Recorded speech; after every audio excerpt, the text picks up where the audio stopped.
আজ আমরা ঈদকে মাথায় রেখে বিয়ে বাড়ির স্বাদের শাহি জর্দা কিভাবে তৈরি করা যায় সেটা দেখে নিই। প্রথমে আমি 1 কাপ বাসমতি চাল ভালোভাবে ধুয়ে আধা ঘন্টার জন্য পানিতে ভিজায় রাখলাম। আধা ঘন্টা পরে খুব ভালোভাবে চাল থেকে পানি ঝরায় নিলাম।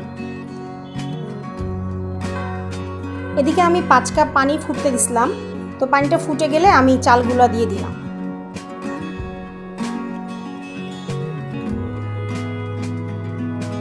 চালগুলো আমি 70 থেকে 80% সিদ্ধ করব। নেড়ে চেড়ে দিচ্ছি, একটু ঢাকা দিয়ে দিলাম।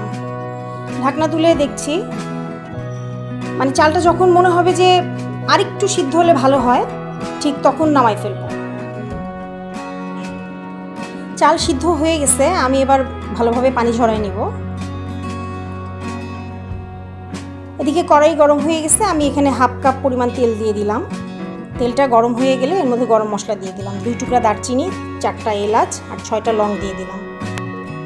গরম মশলা থেকে সুন্দর ভাজা ভাজা ঘ্রাণ বের হচ্ছে। এখন আমি 1 কাপ চিনি দিয়ে দিলাম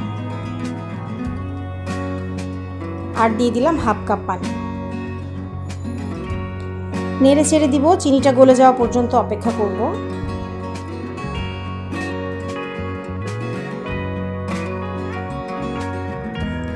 এবার কমলার খোসা দিয়ে দিলাম।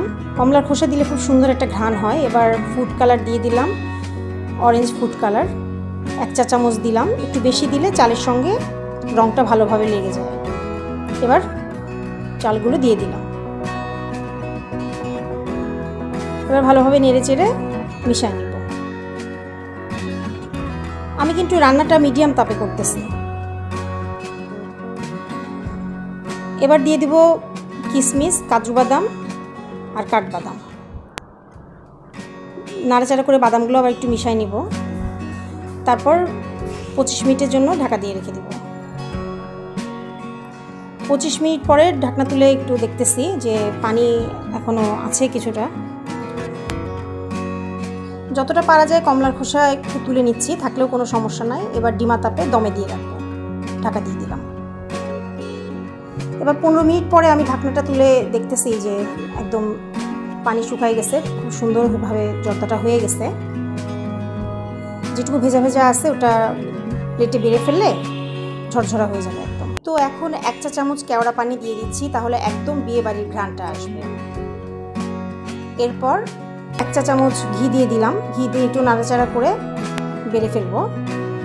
তো এবার কিছু ছোট ছোট গোলাপজাম আর সাদা মিষ্টি মিশাই দিছি, কিছু ড্রাই ফ্রুটও দিছি। দেখেন কি সুন্দর ঝরঝরা হয়েছে। আশা করি আজকে বিয়ে বাড়ির শাহি জর্দা রেসিপি আপনাদের ভালো লাগছে। যদি আপনাদের ভালো লাগে থাকে তাহলে আমার চ্যানেলটা সাবস্ক্রাইব করবেন।